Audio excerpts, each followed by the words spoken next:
Hello beautiful people, welcome back to another video. So the first thing is to wish all the candidates success in your exams. Just trust the process. Just believe that during the 4 years you've been able to learn something and you're going to do well in your exams. I know at times it looks terrible, like this morning I heard they were doing English paper 1 and then chemistry paper 1, and then after lunch they do maths paper 1, and I was like, what the heck is that? Like nowadays, I don't even nowadays, even during our times, they usually set exams not trying to think, can this person be able to manage all this? And anyways, that's it. But I'm wishing you all the best.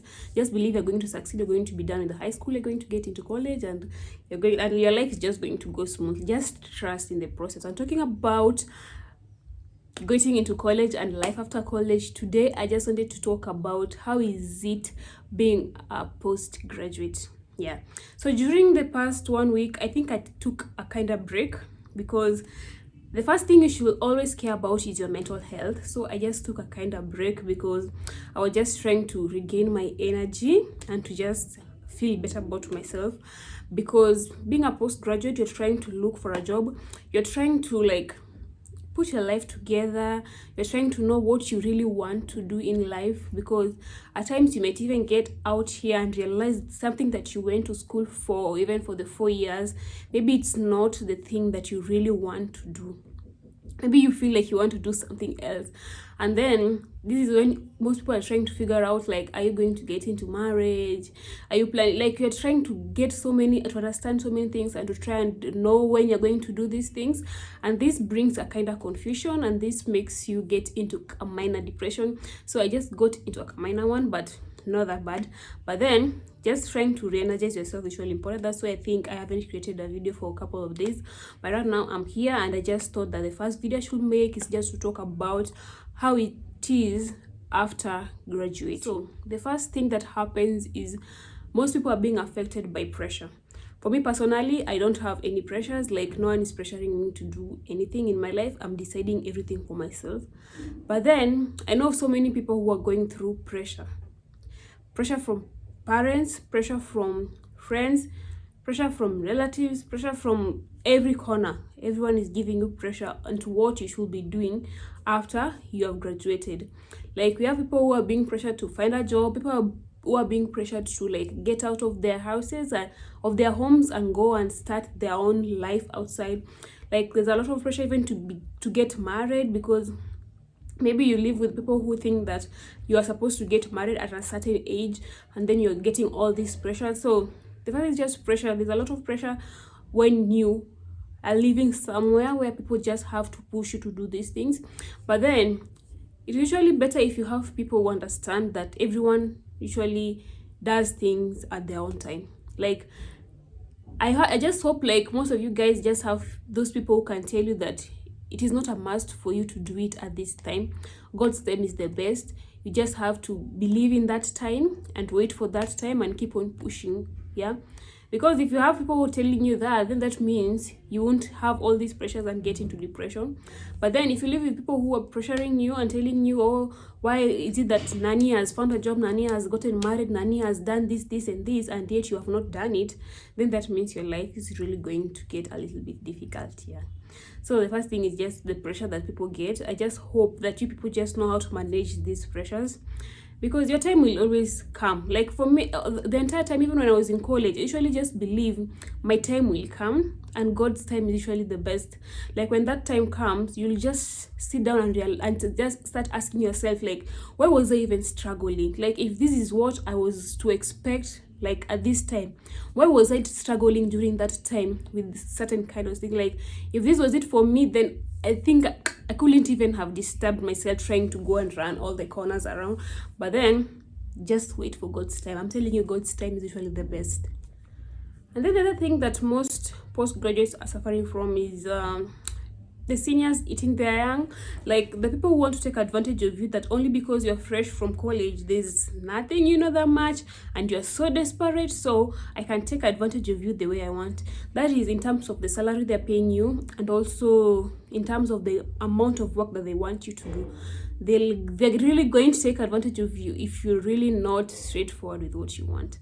Like, when it comes to nurses, like, the salary most of the time in some hospitals is 50,000, 50 to even 60, like when you're starting out. But then in some hospitals it can go to 40 or 30, because let's say it's a private hospital, most of the time they can't like pay you 50 and you just started out. Sometimes they can end up paying you like 30,000 for starting.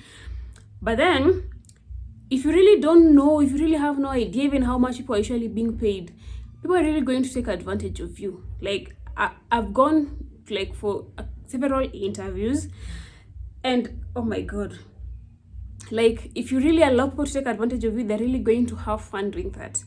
Like I've been in places whereby people want to pay you even 10,000 Kenyan shillings per month, only because they know you're desperate and you're looking for this job, and they know you can work for that 10,000 because they know you don't have any other option. So they really believe you're going to work for that amount of money. And I think they usually do this because some of us accept it. Like some of us just accept the fact that we are desperate, we don't have any other option, so we are going to accept. And that is why they're taking advantage of us, the new grads. But then, if maybe we could have stand for ourselves and could have said, no, we cannot accept like a salary of 10,000 per month. No, we cannot accept that. And then they'll know that that is not right. And because no one is accepting that, they'll have to increase that salary.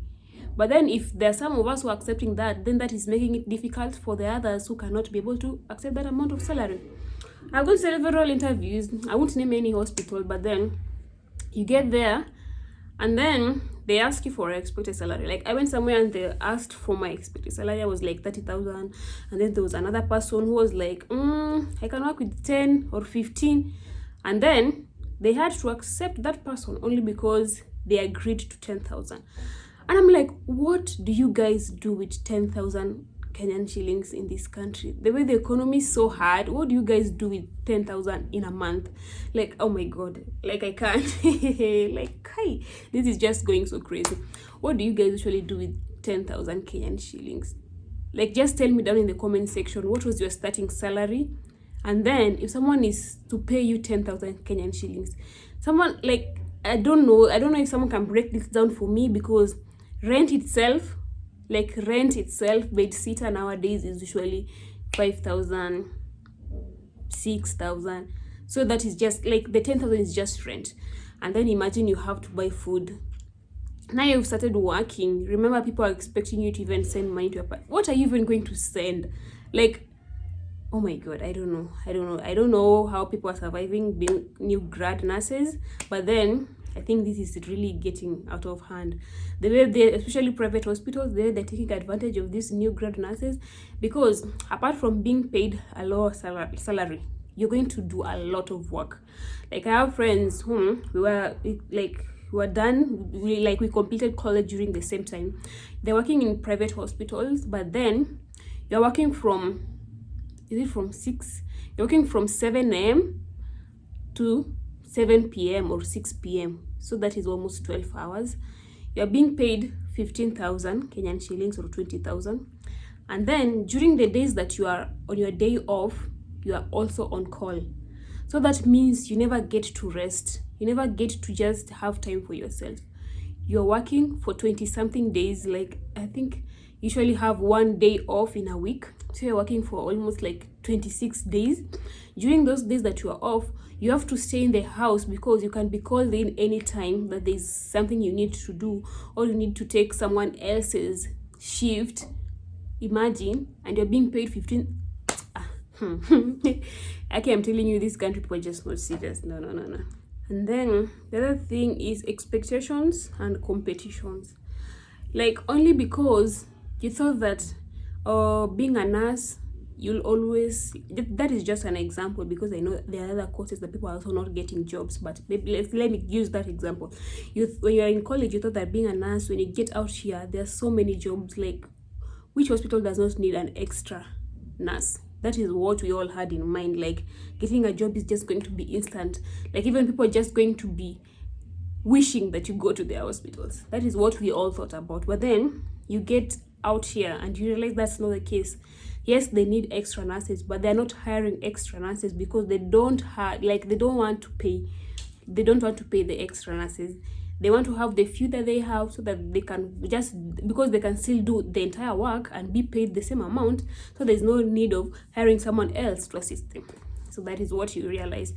So you find that the expectation that you had versus the reality that you have is hitting you really hard, and then you're getting into depression only because you haven't met your expectations. So guys, like, if yes, you expected something to happen in a certain way, just know that anything can happen. Just have that room for change. Just believe, like me usually say, my time will come, I'll get the job, I'll do whatever thing I want. It's just a matter of figuring out your life and doing something for yourself, and your time will come. So rub off all those expectations you had when you were in college and just face the reality of life, because yeah, this is the reality of life. It doesn't come easy.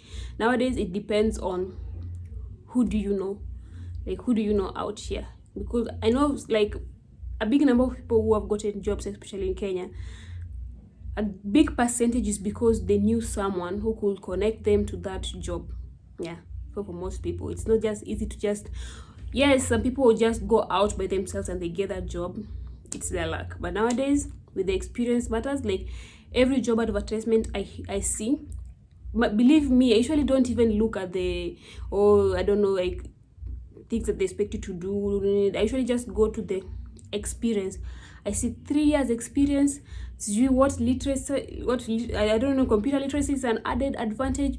If you have a advanced in pediatrics is an added advantage. Like they have so many requirements that makes it difficult for new grad nurses. But then you usually apply. They usually say if you get any of those advertisements, even if they have 5 years experience, you just apply. But the funny thing is that you will apply, and yet someone else who has that experience will also apply. So that means the chances of you getting that job is quite low, because they have the experience, they have what is required. So yes, we usually just apply because we say, oh, you never know what luck you might get into. But also, you know, like deep within your heart that you're not going to get a job. Yeah.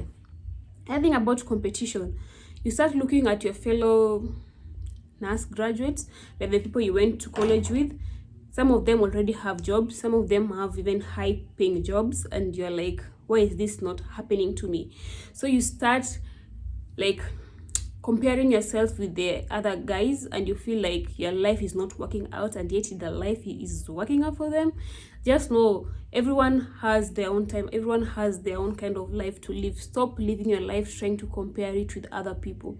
Your time will come and you'll even get a higher paying job than the one that they have. So just stop comparing and saying, oh, I don't know who was maybe me, my life, I don't know, I'm cursed, I don't know. No, just believe that your time will come. You'll even get a better one, and your time is usually God's time. And I know all of you have experienced this. Like anytime you face a certain kind of challenge and you're patient enough to wait for God's time, it usually turns out like the best thing in your life. So just continue being patient, but not being patient and just sitting and having fun around. You also try and struggle and look for these jobs and apply and drop your CVs every other place. Yeah, but just don't also look desperate. Like I hate the fact that people are really desperate, like really desperate. Like I'm still just shocked. I think that is the thing that has disturbed me most. You go to college for 4 years, you even have a license, and someone like you're being paid 10,000 Kenyan shillings. Oh no, not happening. So yes guys, that was it for today. Like I'll be preparing other videos on studies, and I'll be doing more vlogs. Like I'm okay, yeah. So thank you guys for watching this video, and see you on my next video. Bye bye.